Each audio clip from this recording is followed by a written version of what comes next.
हिमालय के जंगल में ऐसे कई पेड़ पौधे हैं जो अपने आप में अनोखे हैं।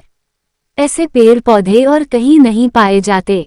इन पर लगने वाले फल और फूल सबसे अलग होते हैं। इन पर लगने वाले फल इतने मीठे और खुशबूदार होते हैं कि कोई भी इन्हें खाए बिना रह नहीं सकता। ऐसा ही एक पेड़ नदी किनारे था जिस पर सारे बंदर अपने राजा के साथ रहा करते थे।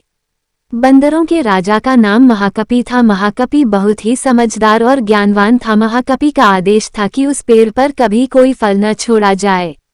जैसे ही फल पकने को होता वैसे ही वानर उसे खा लेते थे। महाकपि का मानना था कि अगर कोई पका फल टूटकर नदी के रास्ते किसी मनुष्य तक पहुंचा तो ये उनके लिए बहुत हानिकारक हो सकता है। सभी वानर महाकपि की इस बात से सहमत थे और उनकी आज्ञा का पालन करते थे। लेकिन एक दिन एक पका फल नदी में जा गिरा जो पत्तियों के बीच छुपा हुआ था। वह फल नदी में बहकर एक जगह पहुंच गया जहां एक राजा अपनी रानियों के साथ घूम रहा था। फल की खुशबू इतनी अच्छी थी कि आनंदित होकर रानियों ने अपनी आंखें बंद कर ली। राजा भी इस खुशबू पर मोहित हो गया। राजा ने अपने आसपास निहारा तो उसे नदी में बहता हुआ फल दिखाई दिया। राजा ने उसे उठाकर अपने सिपाहियों को दिया और कहा कि कोई इसे खाकर देखे कि यह फल कैसा है। एक सिपाही ने उस फल को खाया और कहा कि ये तो बहुत मीठा है। इसके बाद राजा ने भी उस फल को खाया और आनंदित हो उठा। उसने अपने सिपाहियों को उस पेड़ को खोज निकालने का आदेश दिया जहां से ये फल आया था। काफी मेहनत के बाद राजा के सिपाहियों ने पेड़ को खोज निकाला। उन्हें नदी किनारे वो सुंदर पेड़ नजर आ गया। उस पर बहुत सारे वानर बैठे हुए थे।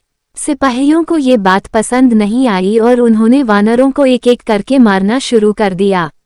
वानरों को घायल देखकर महाकपि ने समझदारी से काम लिया।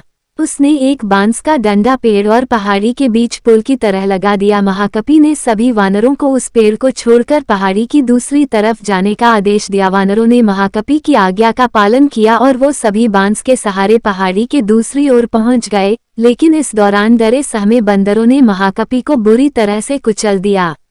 सिपाहियों ने तुरंत राजा के पास जाकर सारी बात बताई। राजा महाकपि की वीरता से बहुत प्रसन्न हुए और सिपाहियों को आदेश दिया कि महाकपि को तुरंत महल लेकर आएं और उसका इलाज करवाएं। सिपाहियों ने ऐसा ही किया, लेकिन जब महाकपि को महल लाया गया तब तक वह मर चुका था।